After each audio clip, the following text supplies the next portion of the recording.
Hi everyone, it's me again, Juana, and you are watching Juana in NZ. If you are new to my channel, this channel is all about me, my family, and our life here in New Zealand. Nag-share din ako ng mga information about being a teacher here in New Zealand. So please hit subscribe and click the notification button for more updates. For today's video, I'm going to share with you our experience or our first snow experience here in New Zealand. By the way, we are living here in Auckland, and yung winter dito ay sobrang lamig lang pero walang snow. And since hindi pa namin na-experience ito last 2022, ginawa namin ito last 2023. Alam ko, sobrang tagal na ng video na ito at ngayon ko lang siya ma-upload. But I want to share it with you guys because this is something very important for us kasi first time ng buong family namin na ma-experience ang snow. So, from Auckland, we traveled around 4 to 5 hours to get to Mount Ruapeho. And there, mayroong mga activities like ski, ako nakalimutan ko ng iba, pero hindi namin siya nagawa lahat kasi it was our first time and medyo tight ang budget namin. Gusto lang talaga namin na makita kung ano yung snow experience din ng buong family namin, especially ng mga bata. So, this is the part 1 of our trip to Mount Ruapeho. So, I hope you enjoy watching, guys. Let's go! So, ayan na nga. Eto na kami around 4 in the morning at ready na. Papunta na kami sa aming car.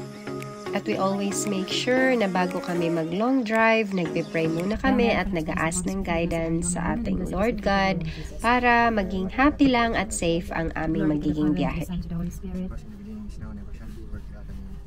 Lord God, we're going on a long trip today. Lord God, we have been praying for this. Lord God, this is one of our dreams, our family's dream to experience snow. I hope you will allow us and you will grant us a good weather and a safe travel. Keep us safe and healthy. Keep us guided and protected, O Lord, and let happiness always prevail, Lord, as we travel today. And may we have good memories and experiences that we will bring kutubit among paglagas and pagdagkot among mga anak. Lord God, we offer this trip to you, and we love you, Lord God. Please always guide us. Be with us, Lord, in our trip, and always keep us safe, Lord. Thank you. In the name of the Father, Son, and the Holy Spirit. Amen. Let's go! So, sa mga oras na ito, kakarating lang namin dun sa place ng sister-in-law ko at hindi ko na alam kung anong oras yon. Hi! Hey guys, you remember me? You remember me, guys? It's the girl that always makes videos, though. So, adinan mga late. Nakabulos kami na kay late inira. Good morning.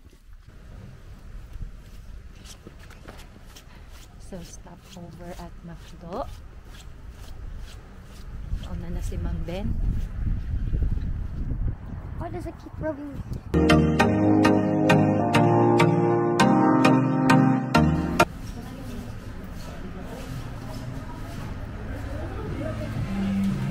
Morning.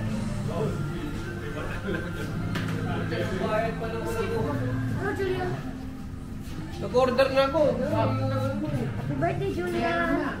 And the birthday boy! Happy birthday, Julian! Coffee time. Sus, nagkape na kasi kami balay. Kayo na naman din nakita mahapit. Kumaon kami breakfast, like breakfast talaga. Busog na ako. Busog, gampir makaon.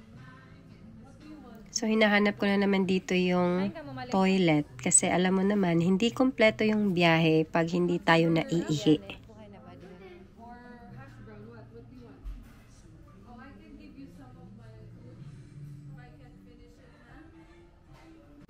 So, since hindi ko pa naman talaga alam kung paano gamitin tong camera na to, since bago pa lang siya, i-test muna natin kung ano yung mga pwede natin gawin sa kanya. So, ayan. Oops!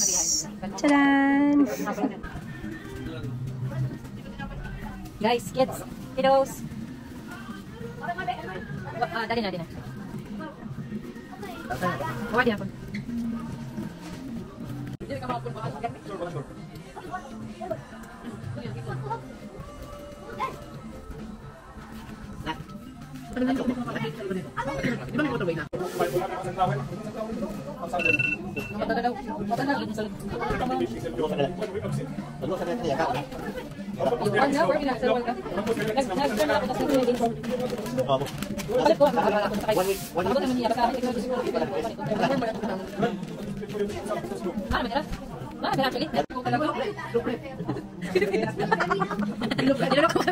Sa Pilipinas ba yan o ano?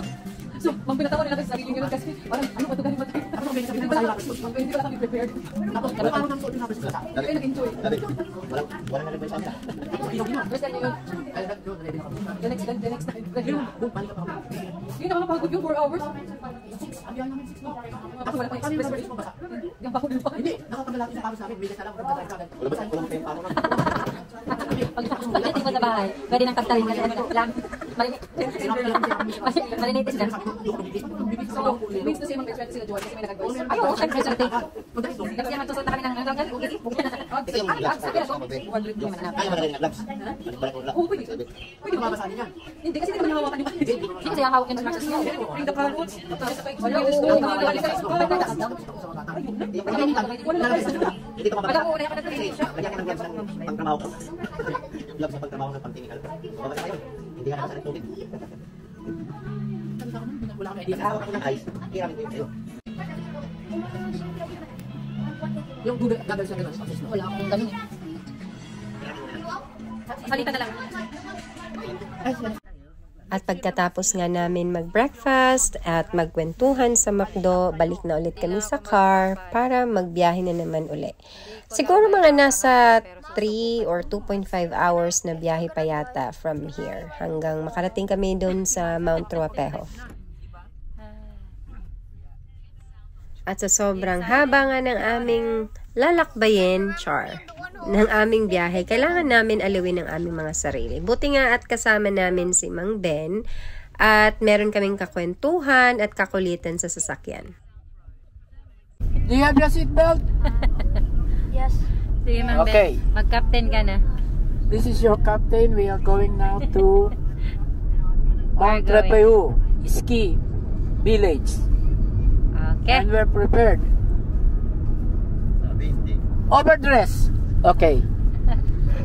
Not prepared, over-prepared, Daddy. and we are overdressed. Daddy, The temperature Oh, is Mang Ben, minus ikon- 2 degrees. okay, Mang Ben, i-connect mo snowing. na. Mang Ben, i-connect. Paano ba i-connect yan?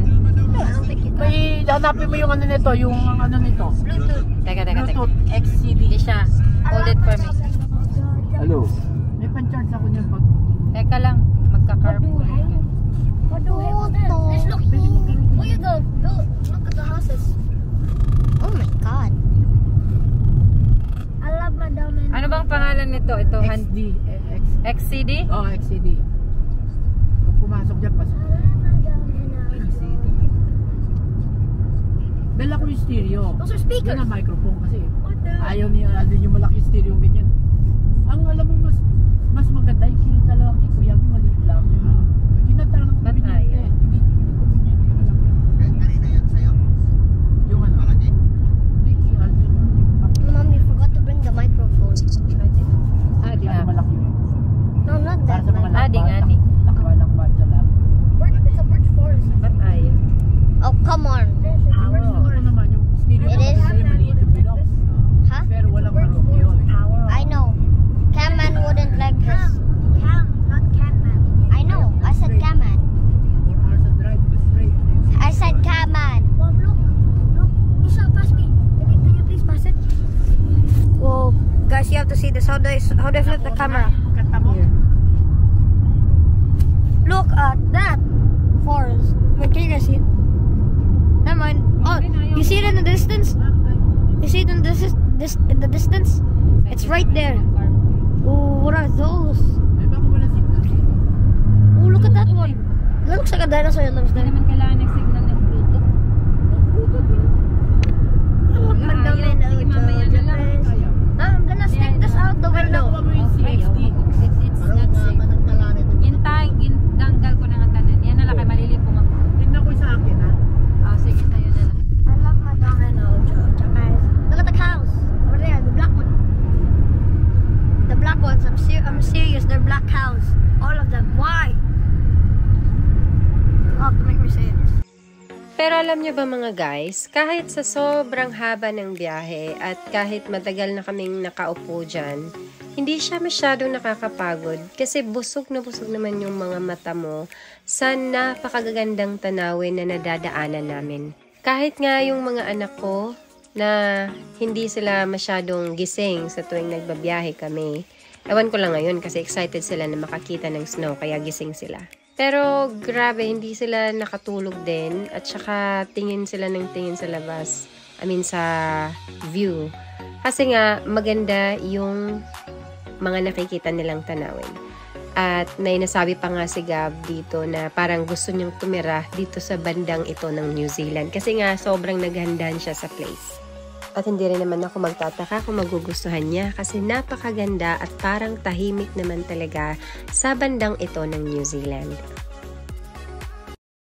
At talaga nga namang hindi kami na-bored sa aming trip na ito dahil sa microphone ni Mang Ben.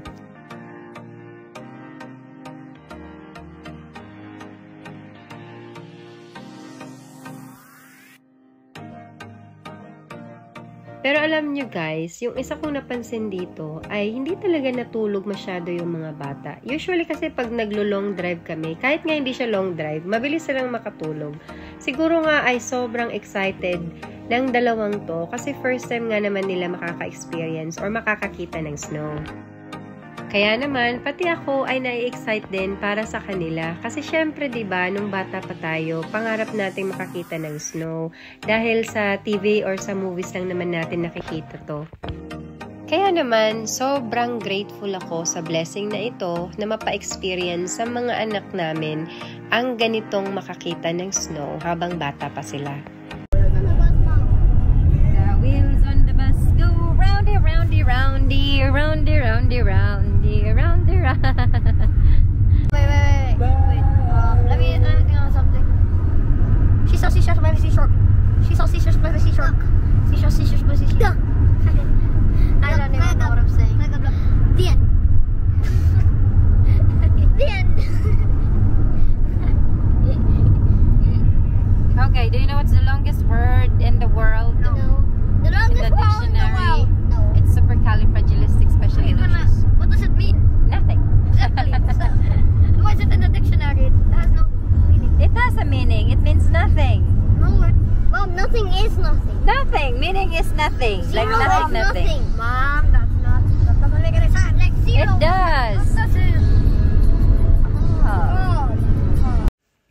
O diba, ang ganda? Kadalasan sa mga view na ganito na nakikita ko dito sa New Zealand, sa kalendaryo ko lang nakikita nung bata pa ako. Alam niyo yung mga kalendaryo na may magagandang landscape or magagandang bahay, naku, dito ko talaga nakita sa New Zealand. At hindi ko maiwasang sabihin na, uy, parang sa kalendaryo ko lang nakikita dati yan ah. Alam niyo yung feeling na parang nostalgic. Kasi parang every time makakita ako ng ganito, bumabalik ako sa pagkabata. Parang yung inner child ko, nagiging masaya siya. Kasi dati, hindi mo inaakala na makakarating ka sa mga lugar na ganito. I thought it was a whole thing. It's more. I'm gonna wait until next year. I don't want to wait. I'm impatient, like her. Be quiet yourself. That was physical assault. I want a lawyer. It's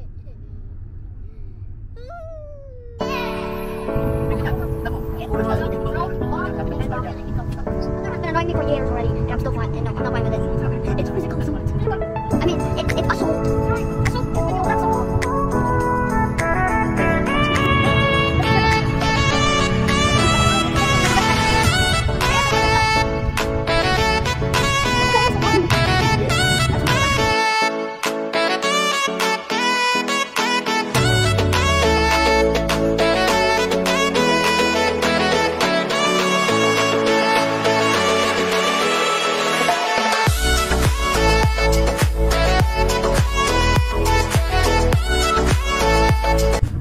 At ayan na nga mga guys, sa mga oras na ito, parang napagod na yata yung dalawa. Kaya inantok na at nag-umpisa ng makatulog.